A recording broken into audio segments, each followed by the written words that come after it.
Good morning, class. So, in that metal and non-metal, we have completed till the reactivity of metal with oxygen, isn't it? After that, I have told you that some metals have that property that when they react, when they expose to air, they form a protective layer on itself, and that stops their further burning or further oxidation, isn't it? So in same way, one process is there that we do, we by by electrolyzing, okay, we can do this.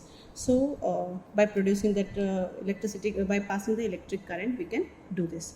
So that process is called anodizing, okay. This anodizing is a process. It is also a process to form a thick layer of oxide layer on the metal surface, okay. So that is, but in this case it is done through the electric current, okay, electrolyzed here, done.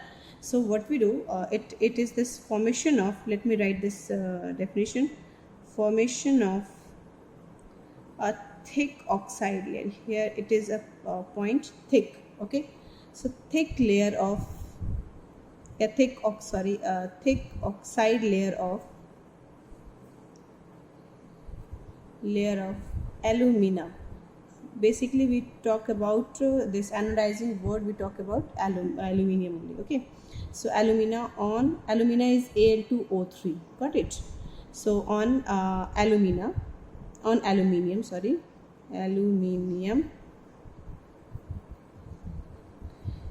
is known as anodizing, okay. So here what is the benefit of this, what it does do? Actually, it again, due to this oxide layer, it protect itself from further corrosion, for further oxidation, got it. So we'll write that due to this it makes itself resistant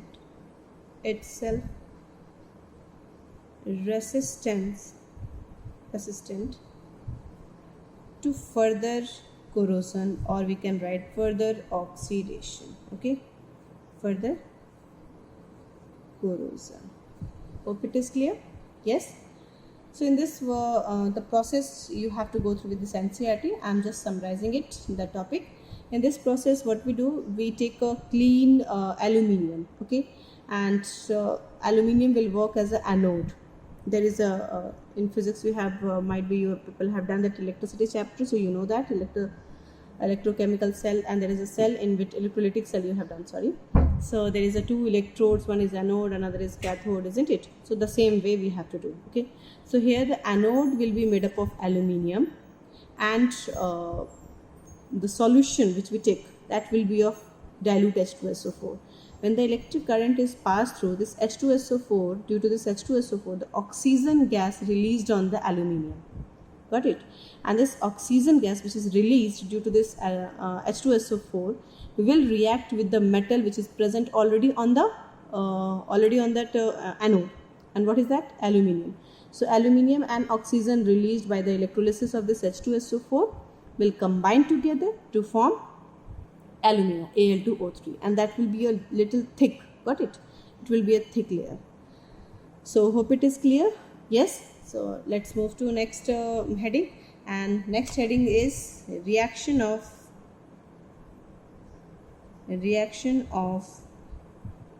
metals with water. This is our next heading, and under this heading we are supposed to perform an activity, and that activity is activity 3.10. It's quite obvious that you can't perform it at home, but the thing is that you should have theoretical knowledge, okay. Activity 3.10. Let me explain this activity. You people can write in the summary, okay, summary way you can write. So we have to take different metals like sodium, potassium, calcium, magnesium, like this, and we have to for each metal we have to take two beakers, okay.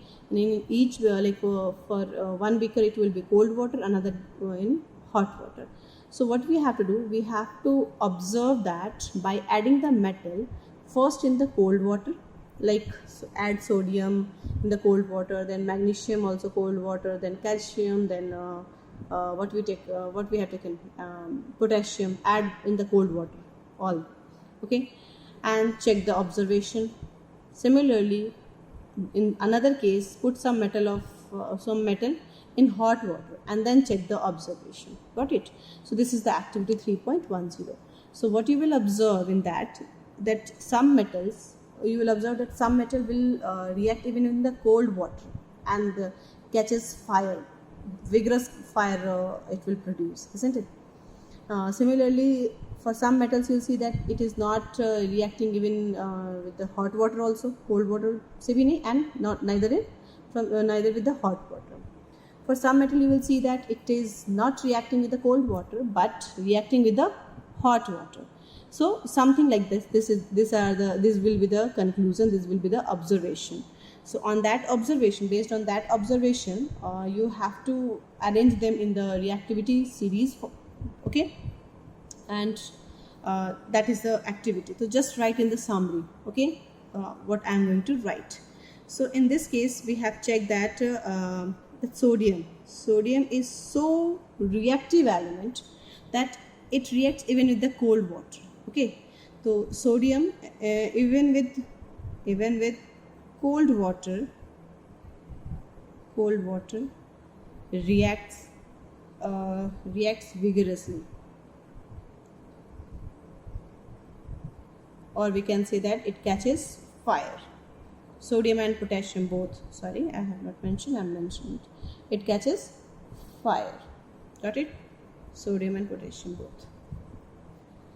Next case, you will see that let me write the reaction. If the sodium is going to react with this water, that will be cold water or hot water. Cold water ke saath that much vigorously it can react. So you can think of that with the hot water how much vigorous it will be, isn't it?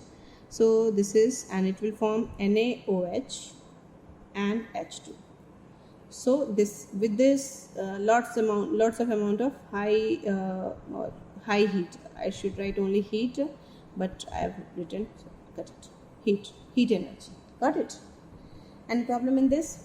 So now for some, if you'll check that, like when this, and if sodium metal oxide, if the metal oxide reacts with water, what will happen? Suppose that this is a metal oxide, and if it reacts with water, this will also form this alkali NaOH, but along with this hydrogen won't form. Got it? Only this. Okay, so in both the case we can see if the metal reacts with water, it will form hydrogen gas also, and if not, if oxide is reacting, it won't form hydrogen gas. Okay, so similarly you can write the reaction with the potassium also. So, and second observation was that in comparison to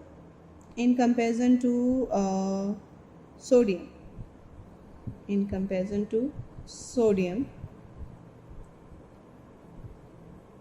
calcium burns less violently. Okay, or calcium is less violent, like that much it doesn't give that much vigorous reaction, so it is violent. Okay, why it is so? So here is the reason. As the heat evolved, ये जो heat निकलता है, the heat evolved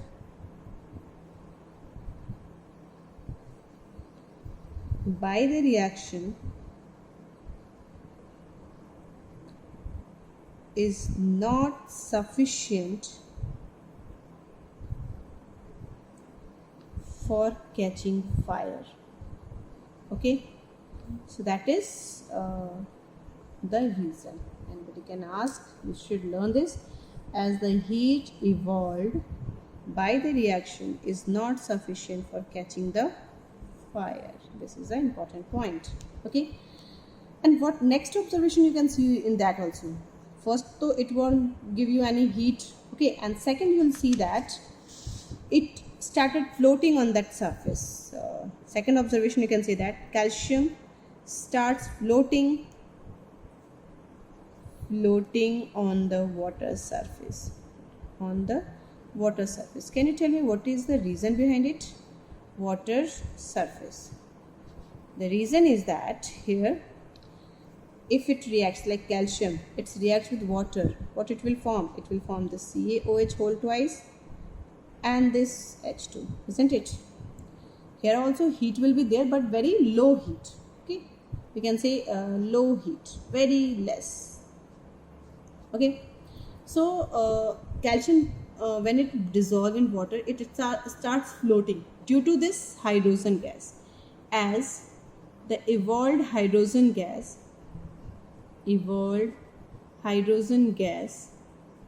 sticks to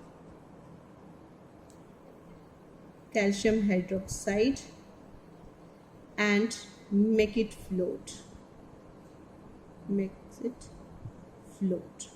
Got it? So now you can ask the question, ma'am, here also H2 formed, so why not this one is floating? Can you think of it? This is the important reason for this. Question can be asked from this. So what is the difference? You can ask that here also hydrogen gas is released, so why not this is floating? Because yes, it also floats, but what happens? It reacts with this oxygen, that atmosphere, it is exposed directly, and again it catches fire.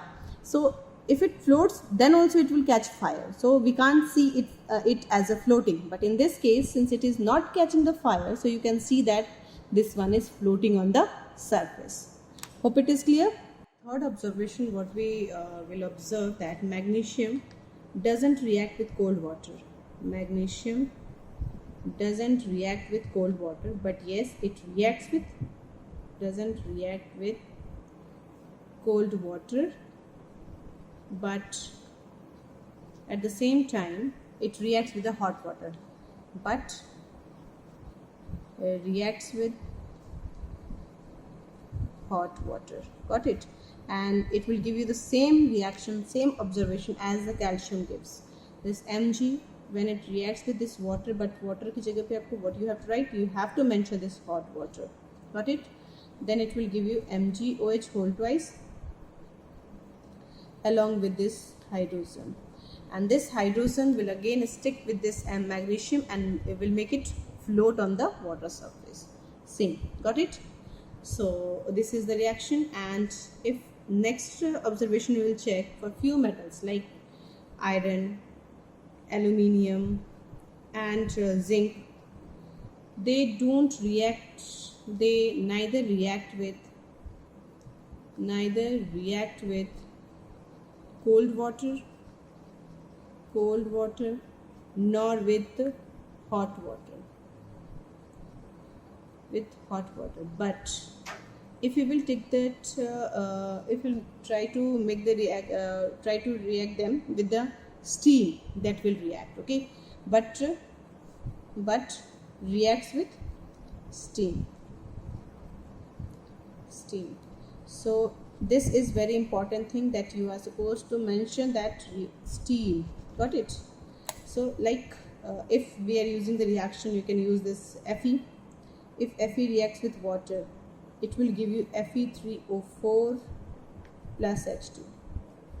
To make it balanced, we can write 3 over here and 3 Fe and make it 4. So this will be 4, and I think it is balanced. Yes. Okay. So along with this H2 it gives. So this is with the steam. Here in this case you have to mention this steam for sure. If you will not mention this steam, this reaction won't happen. Clear? Similarly, again, if it reacts with the aluminium, it reacts with the water, and that water is actually steam.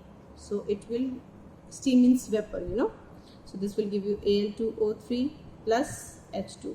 And to make it balanced, this must be 2 over here, this must be 3 over here, and here 3. Got it? So this is the observation we can observe with this in this, when the metal reacts with the hot water, with the water in this activity 3.10. So this is the summary, that only you have to learn. Okay, what is this activity 3.10? Just keep in your mind, but the summary is this, and that I have written, you have to learn it. I hope it is clear. Any doubt in this, dear? Okay, so if you face any doubt, please contact me in my personal number. That will be good. Okay, So next is metal reacts with acid. Okay class, so after that we'll do the reaction of metals with the acid, with an acid. So let me write the heading here: reaction of metals with acid, with an acid.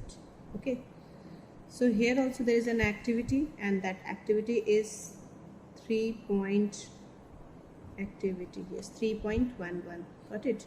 So in this, what you have to do, you have to like again the same experiment you have to do, but this time it will be with the with acid. Okay, so collect all that metals, few metals, but except sodium and potassium. Be very careful. Sodium and potassium we don't have to take, because sodium and potassium, even it reacts with the cold water, it's not that much reactivities.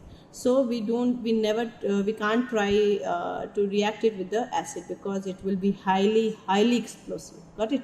So we will not use sodium and potassium, except that rest elements we will take. And what we will do, we will put these metals into the different like beaker which is having dilute HCl. Okay, so and for measuring the temperature, we will put the thermometer. The tip should be dipped in that, and very carefully we will observe the bubble formation. The bubble will come out. Why it happens so? So for this the bubble kya hai and all this, that we are going to explain. So this is the activity, and now the observation I am going to write. So it is there that whenever metal if it reacts with an acid, it will form salt along with this hydrogen gas, and due to this hydrogen gas there will be bubble. Got it?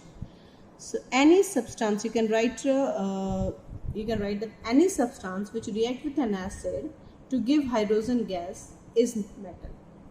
Okay, or any metal with which it reacts to give hydrogen gas is an acid. That means, is this fact clear?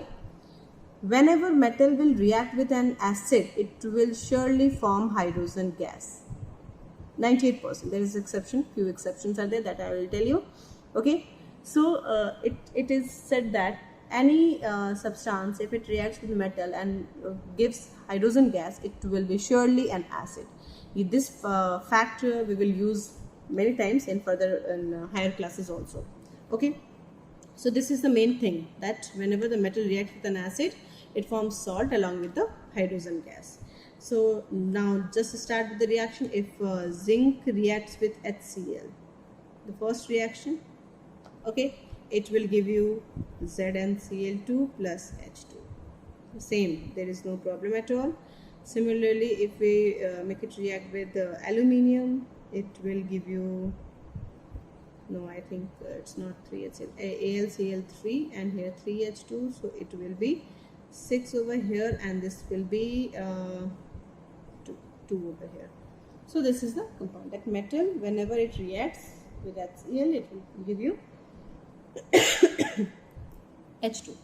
One observation you have to go through with this, that what will happen if this copper reacts with HCl? What will happen? Can you tell me? Can you think of this? Copper is in the reactivity series. You have checked that. How many of you have learned that reactivity series? This reactivity series is like 1 second. Let me write it here. Reactivity series is, so many times I have told you, yes, so you just have to learn. Kashina ki महंगे, आलू ज़रा फीके पके, and then the hydrogen, and then we will talk about the copper, mercury, and then silver, and then gold, and then platinum. It is like that. You have to know. So see, the metal which are below hydrogen, cannot displace the hydrogen from the acid. Are you getting it? All these metals which are below hydrogen cannot displace this hydrogen from this acid. That means here will be no reaction. And why they reacted? Because these two, zinc, aluminium, these are above this. So all this Pb, Fe, Zn, Al, magnesium, calcium, sodium, potassium, all will react with this to give this.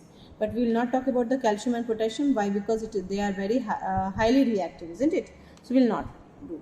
Clear? Even if we talk about the gold and platinum, that also cannot react. Even at the high temperature also they cannot react. Got it? Because they are least reactive, gold and platinum. Any doubt in this? Okay. So this is the first thing that I have. First observation: whenever the metal reacts with an acid, it gives hydrogen gas in bubble form. Okay. Second observation is this. This is the first observation, and the second observation is this: all metals except manganese and magnesium. Got it? These two. When reacts, one more reaction let me do. This is HCl. Okay, so next reaction, do it with the H2SO4. What will be the result? It will give you ZnSO4 plus H2, isn't it? Now same Al plus H2SO4, it will give you Al2SO4 whole thrice along with this water. This copper won't react, dilute ke saath, that is won't react, no reaction. Clear? But two acids we have taken, HCl and H2SO4, and they are the three mineral acids which are very common: HCl, H2SO4 and nitric acid. So with two we have done. Rest exception is there with the nitric acid. All metals except manganese and magnesium, when reacts with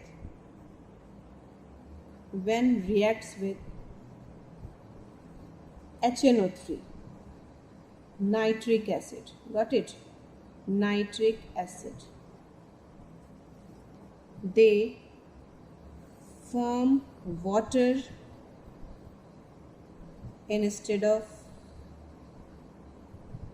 H2. This is the point you have to learn when they react with nitric acid. All the whole point is important. Metal except manganese and magnesium, when react with HNO3, they form water instead of H2. Hope it is clear? Yes. So let's do the reaction. Write some reactions like if Zn. So it reacts with HNO3, and you will ask me why it happens. So I will tell you, don't worry. This is ZnNO3 whole twice plus water. Instead of hydrogen, what you will write? Water. Got it? So make it balance. Is it balance? It's not balanced, isn't it?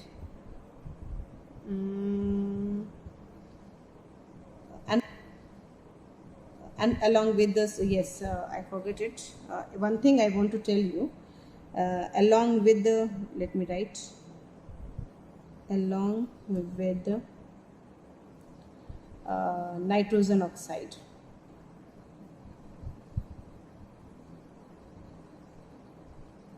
This is the point that you will do in higher classes. So along with this, NO2 will also form. So just balance it, it is not balanced. One thing I want to tell you, if in the reactant side nitrate is there, nitrate word is there, NO3 is there, for sure product side NO2 will be there. Got it? Similarly, if it is H2SO4 on this side, like in this case, we are supposed to write this SO2 over here also. So if H2SO4 is there, so sulfur dioxide will be there at the product side. And if it is carbonate is there, 110% carbon dioxide will be there as a product. Clear with the three: nitrate, nitrogen oxide, sulfate, sulfur dioxide, and carbonate, carbon dioxide. Hope it is clear? Yes. So this is the thing. Okay. Now even copper also. Copper, if it reacts with HNO3, that also reacts, because here copper is less reactive. But what is happening? It is not releasing this H2. It is not displacing the H2. H2 को displace नहीं कर रहा है. It will form a compound CuNO3 whole twice plus water along with this NO2. In higher classes, you will understand these are the two different types of oxide. It may be NO2 also, it may be N2O, it may be NO also. Got it? So, फिलहाल you don't have to learn. Just simple NO2 will work for you. Any problem in this? Okay, so why it happens? What is the reason? The reason is that HNO3 is strong oxidizing agent. Strong oxidizing agent. Oxidizing agent we have done, yes, oxidizing agent, due to which it oxidizes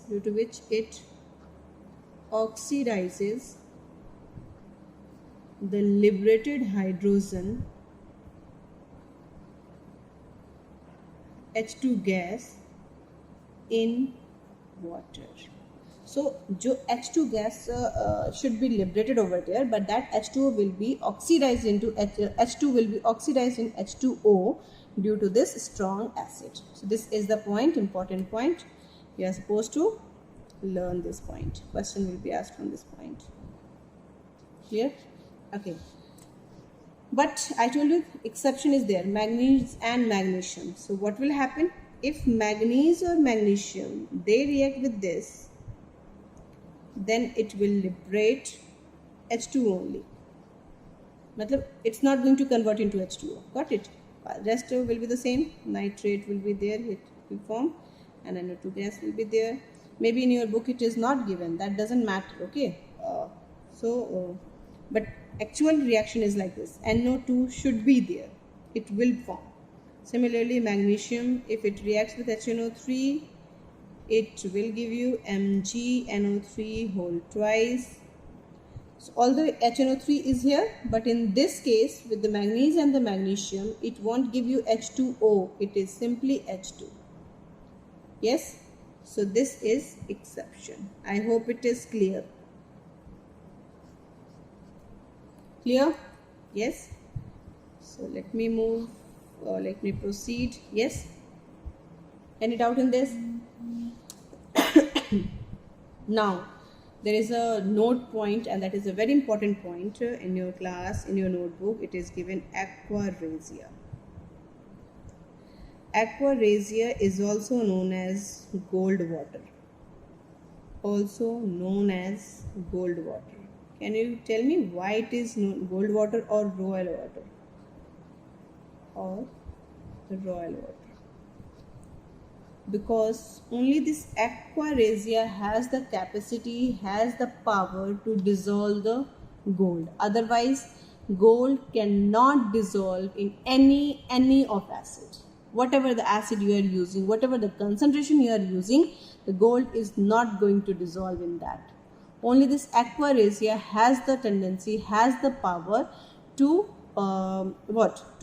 dissolve this gold and platinum, which are very least reactive. Got it? So that's why it is also called royal water. So we can write here only this solution, only in this solution gold and platinum are soluble or can dissolve. Got it? Rest, whatever acid you take, whatever concentration you take, it is not going to dissolve. So what is the aqua regia actually? Aqua regia is a mixture of, HCl